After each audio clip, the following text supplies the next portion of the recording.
So ಒಂದು ತರಹದ ಸಂಗೀತ ಲೋಕಕ್ಕೆ ಅಪಾರವಾದಂತಹ ನಷ್ಟ ಇದು. ಗಂಗಾಧರ್ ಸರ್, ಈ ಇತ್ತೀಚೆಗಿನ ಹಾಡುಗಳನ್ನು ನಾವು ಸೋಮವಾರದ ದಿನ ಕೇಳಿ ಮಂಗಳವಾರ ಮರೆಯುವಂಥ ಹಾಡುಗಳು. ಎಸ್, ಈ ಮಧ್ಯೆ ನಾಗೇಂದ್ರ ಅವರು ಕೂಡ ಫೋನ್ ಸಂಪರ್ಕದಲ್ಲಿದ್ದಾರೆ. ಸರ್ ನಮಸ್ಕಾರ.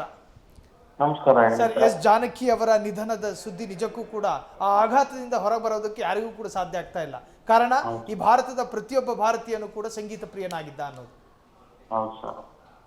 ಏನ್ ಹೇಳ್ತೀರಿ ಸರ್ ಈ ಸಂದರ್ಭದಲ್ಲಿ? ವಯೋಸಹಜ ಸಮಸ್ಯೆಯಿಂದ ತೀರೋಗಿದ್ದಾರೆ. ಅವರ ಆತ್ಮಕ್ಕೆ ಭಗವಂತ ಶಾಂತಿ ಕೊಡ್ಲಿ ಅಂತ ಪ್ರಾರ್ಥನೆ ಮಾಡ್ಕೊಡ್ತೇನೆ ಸರ್. ಕನ್ನಡ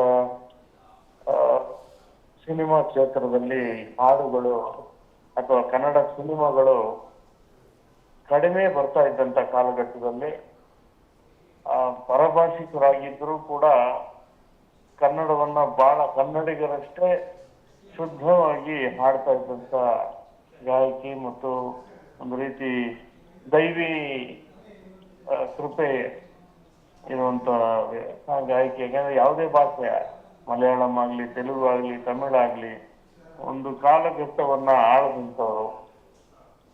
ಅವರ ನಿಧನ ನಿಜಕ್ಕೂ ಬಹಳ ಆಘಾತಕಾರಿನೇ. ಆದ್ರೆ ವಯೋಸಹಜ ಸಮಸ್ಯೆಯಿಂದ, ಆರೋಗ್ಯ ಸಮಸ್ಯೆಯಿಂದ ಅವರು ನಮ್ಮನ್ನು ಅಗಲಿದ್ದಾರೆ. ಭಗವಂತ ಅವರ ಆತ್ಮಕ್ಕೆ ಶಾಂತಿ ಕೊಡ್ಲಿ ಅಂತ ಕೇಳ್ಕೊತೀವಿ ಸರ್. ಥ್ಯಾಂಕ್ ಯು ಸರ್, ಇಷ್ಟೊತ್ತು ಫ್ರೀಡಮ್ ಟಿವಿ ಜೊತೆ ಮಾತನಾಡಿದ್ದಕ್ಕೆ.